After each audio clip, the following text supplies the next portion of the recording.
পদার্থবিজ্ঞানের 10টি গুরুত্বপূর্ণ বিষয়, যেই বিষয়গুলো ছাড়া পদার্থবিজ্ঞানের প্রশ্ন করা অসম্ভব। এখান থেকে প্রশ্ন থাকবেই থাকবে, শতভাগ শিওর।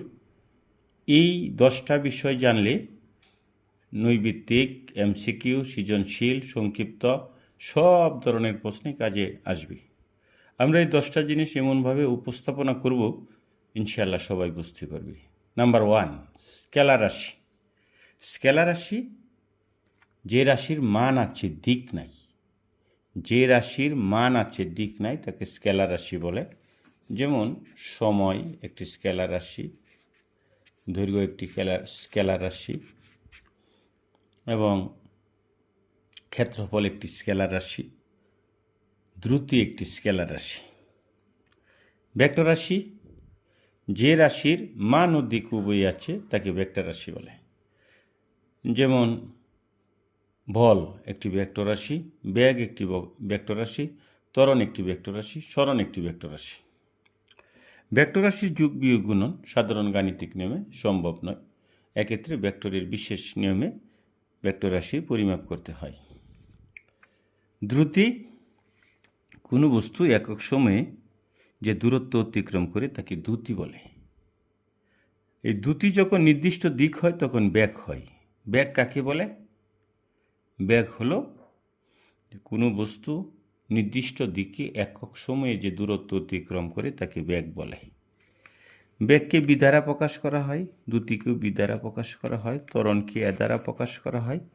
বেগ বৃদ্ধির হারকে ত্বরণ বলে।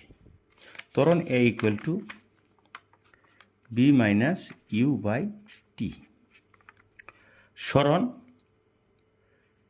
সময় সাপেক্ষে বস্তুর অবস্থানকে পরিপার্শ্বিক সাপেক্ষে বস্তুর অবস্থানকে সরণ বলা হয়।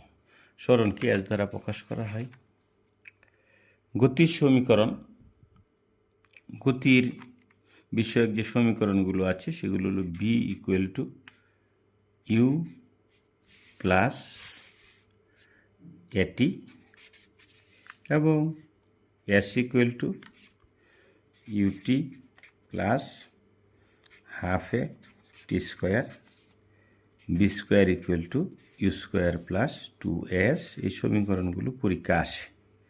এটা দূরত্বের সূত্র, এটাকে বলা হয় বেগের সূত্র। এটা দিয়ে দূরত্ব নির্ণয় করা হয়। এস মানে সরণ বা দূরত্ব, ইউ আদি বেগ, টি সময়, এ ত্বরণ, বি শেষ বেগ, ইউ আদি বেগ, আর টিটা সবসময় সময় হিসাবে ব্যবহৃত হয়। নিউটনের সূত্র, মহান বিজ্ঞানী নিউটন গতি বিষয়ে যে সূত্র প্রদান করেছে, নিউটনের নাম অনুসারে সেই সূত্রকে গতির সূত্র বলা হয়। প্রথম সূত্র, স্থির বস্তু স্থির থাকবে, গতিশীল বস্তু সুষম চলতে থাকবে যদি বাইরে থেকে কোনো বল প্রয়োগ না করা হয়। দ্বিতীয় সূত্র, বস্তুর ভরবেগের পরিবর্তনের হার প্রযুক্ত বলের সমানুপাতিক। এবং তৃতীয় সূত্র, প্রত্যেক ক্রিয়ার একটি সমানু বিপরীত প্রতিক্রিয়া আছে। ভরবেগের সংরক্ষণশীলতার নীতি, একাধিক বস্তুর মধ্যে ক্রিয়া প্রতিক্রিয়া ভিন্ন, অন্য কোনো বল ক্রিয়া না করলে কোনো নির্দিষ্ট দিকে এদের মোট ভরবেগের কোনো পরিবর্তন হয় না। ভরবেগ হলো ভরবেগের গুণফলকে ভরবেগ বলে।